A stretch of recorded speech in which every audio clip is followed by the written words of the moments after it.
जय सेम नाग राजा जी की। प्रमोद भैया, कैसा अनुभव हुआ?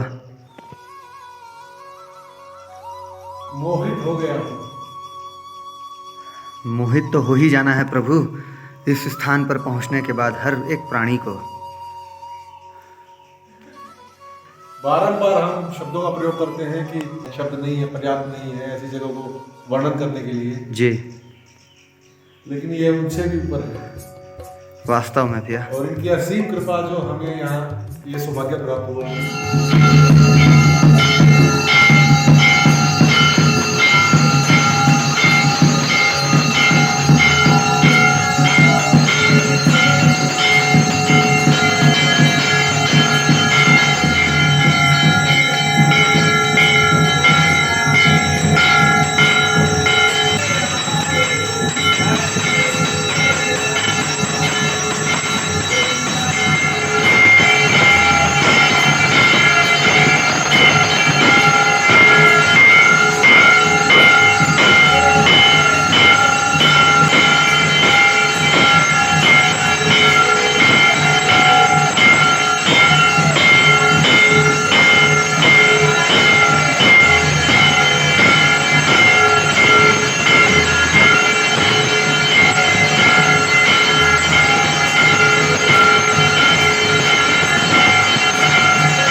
जितेन्द्रियं बोधिमतं वरिष्ठं वातारकं मानयोग्यमोक्षं श्रीरामदूतं शरणं प्रपद्ये। शान्तोकविद्यानगम्यं वन्दे विष्णुवैवरणं सर्वलोकैकनाथम्। ॐ आवाहनं न जानामि विसर्जनं पूजा जीवन जानामि क्षम्यतां परमेश्वर। मंत्रेण क्रियाहीनं वाक्येनं श्री श्री यदि पूजितं मया देवा परिपूर्णं तदस्तु। जय हो अनंकार नाश हो, प्राणियों में सद्भावना हो, उसका कल्याण हो। जय गंगे मैया की जय, भारत माता की जय, हर हर महादेव। हर हर महादेव। आकार प्रथम सर्वव्याधि विनाशम। यहाँ पे जब भगवान कृष्ण आए तो वो साधु के रूप में, तो उन्होंने गंगूरमल से मुलाकात की। गंगूरमल को बोला कि मुझे यहाँ पे रहने के लिए जगह दे दो। फिर गंगूरमल थोड़ा क्रूर शासन का था, इसलिए गंगूरमल ने इनकार कर दिया। प्रभु जी एक प्रार्थना है, थोड़ा सा अगर तेज बोले तो इसमें। गंगूरमल था ना, गंगूरमल थोड़ा क्रूर शासन का था जी जी, इसलिए गंगूरमल ने भगवान कृष्ण को जगह के लिए इनकार कर दिया जी। फिर भगवान कृष्ण ने गंगूरमल को श्राप दे दिया। जी प्रभु। उसकी जो गाय भैंस भेड़ बकरी है वो सब पत्थर हो गए। जी। तो भगवान कृष्ण यहाँ से फिर वापस चले गए केदार खंड में। अच्छा। तो जब भगवान कृष्ण वहां पर गए थे तो भगवान कृष्ण ने बोला था कि 7 दिन बाद आऊंगा। अच्छा। तो गंगूरमल का जब इतना बड़ा नुकसान हो गया तो गंगूरमल की जो घर वाली थी उनका नाम था मैडम। अच्छा। तो उन्होंने बोला, गंगूरमल से बोला कि हम कहीं चलते हैं, मंदिर में चलते हैं या किसी ब्राह्मण के पास आते हैं जी, कि हमारा इतना बड़ा नुकसान हो गया, जो हमारी गाय भैंस भेड़ बकरी है वो सब पत्थर बन गए जी। उनका कोई कोई पता ही नहीं लग रहा है क्या हुआ क्या नहीं हुआ जी। तो ऐसे मनाते मनाते वैसे 7 दिन बीत गए जी। तो भगवान कृष्ण दोबारा आए तो ब्राह्मण के रूप में आए। अच्छा। तो ब्राह्मण के रूप में जब आए तो गंगूरमल ने कहा कि पंडित जी हम ब्राह्मण यहीं आ गया और हम यहीं पूछते हैं। हाँ। तो भगवान गंगूरमल जब भगवान से उन्होंने मुलाकात की तो जब उन्होंने दीक्षा दी तो भगवान कृष्ण ने बोला कि ऐसे से बात हो गई, आपको जो मैंने श्राप दे दिया वो आपकी जो गाय भैंस भेड़ बकरी है वो सब पत्थर हो गए। और भगवान कृष्ण ने इस शिला में दर्शन दिया, शिला के ऊपर। अच्छा, इस शिला के ऊपर उन्होंने दर्शन दिए थे। मित्रों, आज सेम मुखेम पर्वत पर हम ये नाइट स्टे कर रहे हैं और पूरा जंगल है। मंदिर से दूर ऊपर की तरफ हमने ये अपना टेंट लगाया है। आप देखिए ये अंदर प्रमोद भैया अपने स्लीपिंग बैग में, और मैंने इस तरीके से कंबल की व्यवस्था की है और बहुत ही अच्छा और शानदार टेंट है ये। हर हर महादेव। आज टेस्टिंग होगी टेंट की भी और इस स्लीपिंग बैग की भी। ये -10 डिग्री के लिए ये स्लीपिंग बैग बना है, कंपनी का ऐसा दावा है। और विकास यानी कि टीम सो रहा है कंबलों में। देखते हैं ये टेंट कितना बारिश और ठंड रोकता है। और ये स्लीपिंग बहुत प्यारी सी सुबह है ये सेमनाग राजा जी के प्रांगण में। ये सामने लालिमा आपको जो दिखाई दे रही है वहाँ से सूर्योदय होना है। ये पर्वत राज हिमालय हैं। हिमालय के पीछे से भगवान सूर्य देव हम सभी को प्रकाशमान कर रहे हैं और कैमरा वो नया नहीं कर पा रहा है प्रकृति के दृश्य को दिखाने में, जो खुली आंखों से हम सभी अनुभव कर सकते हैं। और बहुत ही सुंदर और अद्भुत सुबह का अनुभव मैं ले रहा हूँ सेमनाग राजा जी के चोटी पर। और जो प्रकृति की ये सुंदरता है उसे मैं शब्दों में आपसे बयान नहीं कर पाऊंगा। हर हर महादेव, जय सेमनाग राजा, जय बाबा केदारनाथ जी। यहाँ के पुजारी जी ने बताया कि यहाँ से चौखंबा, बंदरपूंछ और त्रिशूल पर्वत उन्हें साफ साफ देखा जा सकता है।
पर्वत के पीछे, पर्वत के पीछे, पर्वत के पीछे, फिर पर्वत के पीछे, फिर पर्वत के पीछे, फिर पर्वत के पीछे, उसके बाद पर्वतराज हिमालय।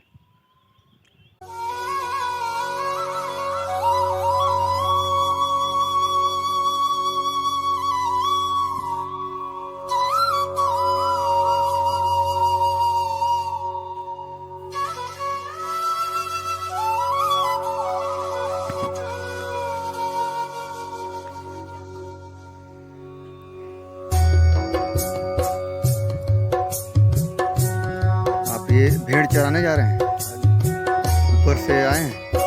अच्छा जी, तो इधर कहाँ आपका मतलब है? अच्छा जी, अच्छा जी। हर हर महादेव।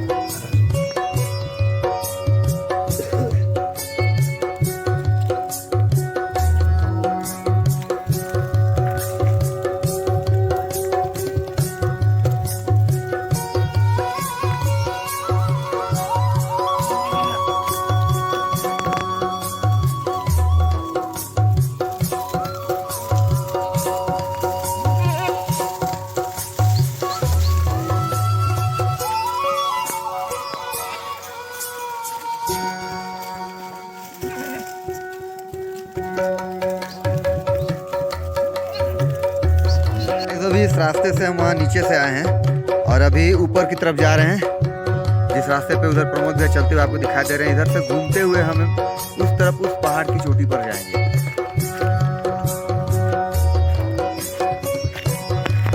ये बुरांश के पेड़, बहुत एडवेंचर भरा ट्रैकिंग है ये हमारा।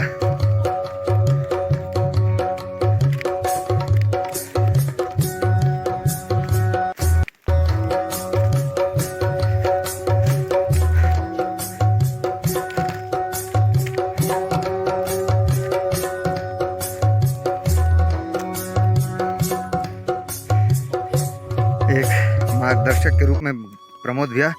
इनका चैनल है गंगा जी दर्शन। तो आप सभी मित्रों से अनुरोध है प्रमोद भैया के चैनल गंगा जी दर्शन को भी सब्सक्राइब करें। और 150 से भी ज़्यादा उनके वीडियोस हैं गंगा जी दर्शन नाम के उनके चैनल में, जहाँ पर कई तीर्थों के और कई संत महात्माओं के और भी तीर्थों के नहीं, केवल तीर्थों के, मंदिरों के, तीर्थ स्थानों के धार्मिक यूट्यूब चैनल है। जी जी जी जी, मैं बताने में थोड़ा सा मिस्टेक कर गया, अच्छा किया आपने उसे सुधार कर दिया। हर हर महादेव।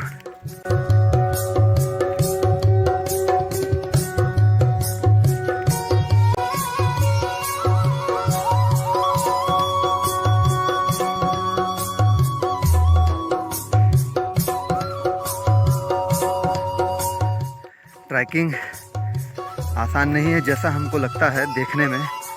वीडियोस में हम जैसे देखते हैं ट्रैकर को कि वो आसानी से चलते जा रहे हैं, बताते जा रहे हैं, वो जब आप स्वयं ट्रैकिंग करिएगा और इस तरीके से जीवन यापन कीजिएगा तो आपको खुद समझ में आएगा कि ये दिखने में जितना आसान है करने में उतना ही कठिन।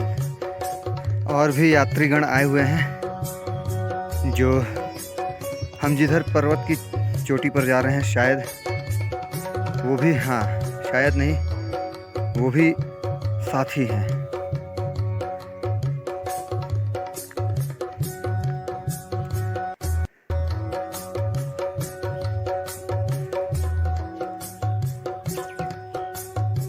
जय सेम नागराजा जी की भैया जी।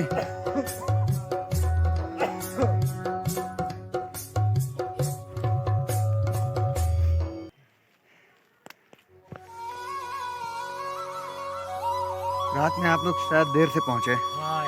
कितने बजे पहुंचे? 1 बजे आपने पहुंचा। आप ही मंदिर वगैरह घंटी आप ही शायद बजा रहे थे आप लोग।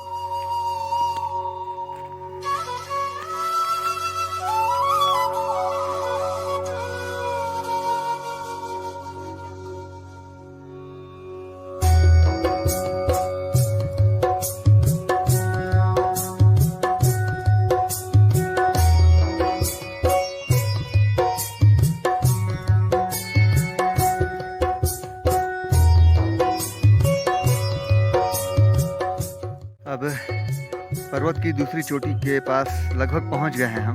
थोड़ी सी और पर्वत की चढ़ाई बाकी है और ये और भी यात्रीगण हैं साथ में।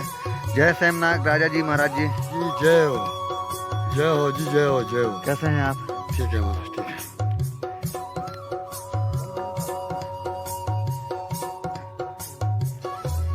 तो रात भर और 24 घंटा मान के चलिए यात्रीगण आते रहते हैं। ये देखिए और भी कई यात्रीगण हैं यहाँ पे। ये उत्तराखंड के 4 धामों के बाद ये 5वां धाम कहा जाता है इसे। सेम नागराजा जी का ये मंदिर है और यहाँ पे साक्षात भगवान श्री कृष्ण जी द्वापर युग में आए थे। गाइस ये ऊपर दूसरी चोटी पे हम पहुँच ही गए हैं और बहुत ही सुंदर दृश्य है यहाँ का, बहुत अद्भुत अविस्मरणीय है। और ऐसे ही चोटी के ऊपर घास के मैदान को बुग्याल कहा जाता है, उसका एक ये छोटा सा रूप है। ऐसे कई बुग्याल उत्तराखंड में आपको देखने को मिलेंगे। हर हर महादेव। अभी सेमनाग राजा मंदिर के ऊपर की ये पर्वत श्रृंखला है, ऊपर की चोटी है और ऊपर ये घास का मैदान है जिसे बुग्याल कहा जाता है। तो महाकाल की कृपा मैं बहुत सकुशल इस जगह पर पहुंच गया हूं और बहुत ही आनंद की प्राप्ति हो रही है और बहुत, मैं शब्दों में आपको वो बता ही नहीं सकता। आपको स्वयं यहाँ पे आना होगा और अनुभव करना होगा। फ्रेंड्स ये ऊपर की चोटी पे पहुँचने के बाद का दृश्य है और यहाँ पे ये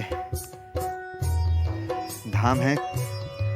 यहाँ पे भगवान श्री कृष्ण जी ने जो यहाँ के राजा हुआ करते थे, तो उनकी जो बहन है वो कृष्ण भगवान से जिद करने लगी कि मुझसे विवाह करो। मतलब कृष्ण भगवान से वो विवाह करने के लिए आतुर हो उठी। तो श्री कृष्ण भगवान जी ने कहा कि मेरे साथ आपको खेल खेलना होगा, जिसमें चौसड़, शतरंज का खेल, कुछ घुड़सवारी के खेल और झूले के भी खेल थे। तो ये सारी लीलाएं भगवान श्री कृष्ण की इन्हीं पर्वत श्रृंखलाओं पे हुई हैं। जिस पर्वत श्रृंखला पे मैं अभी चल रहा हूँ, जिस चोटी पे, जिस मैदानी क्षेत्र पे मैं अभी हूँ, जहाँ से ये वीडियो बना रहा हूँ, तो मेरा परम सौभाग्य भगवान श्री कृष्ण का स्नेह और आशीर्वाद यूं ही मुझ पर बना रहे। उनकी कृपा दृष्टि से मैं इस जगह पे पहुंचा हूं जहां पे स्वयं द्वापर युग में भगवान श्री कृष्ण जी ने लीलाएं रची। और आप सभी को भी ये दृश्य दिखा करके मैं अपने आप को और भी सौभाग्यशाली महसूस कर रहा हूं। भाइयों, ये वहाँ से थोड़ा और ऊपर चढ़ने के बाद ये एक और स्थान है। सांसें फूलने लगती हैं। ट्रैकिंग बिल्कुल भी आसान नहीं है।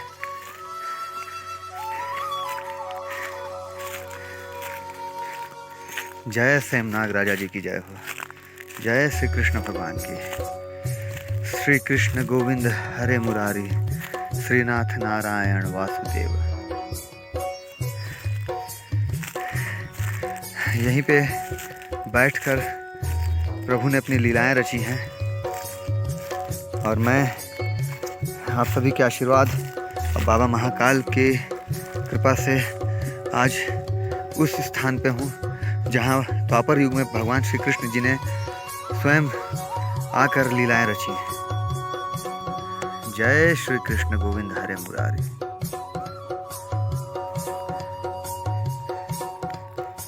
यहाँ पे कैमरे में मैं आपको वो चीज़, वो सुंदरता पता नहीं मिल पा रही है कि नहीं मिल पा रही है, दिख पा रहा है कि नहीं दिख पा रहा है आपको। कैमरा उतना न्याय नहीं कर पाता है जितना हम खुली आँखों से प्रत्यक्ष अपनी आँखों से देखते हैं। यहाँ से आखिरी रास्ता, अब चोटी वो दिख रही है।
ये सेमनाग राजा जी की यात्रा पूर्ण हो गई है और अब हम यहाँ से वापस निकल रहे हैं गंगोरी गांव के लिए। और आगे जो भी यात्रा प्रारंभ करूँगा वो सारी जानकारी आपको देता ही रहूँगा और वीडियो के माध्यम से आप सभी को मिल ही जाएंगे। तो ठीक है मित्रों, बने रहिए अपना चैनल ट्रैवल विद टीनू के साथ।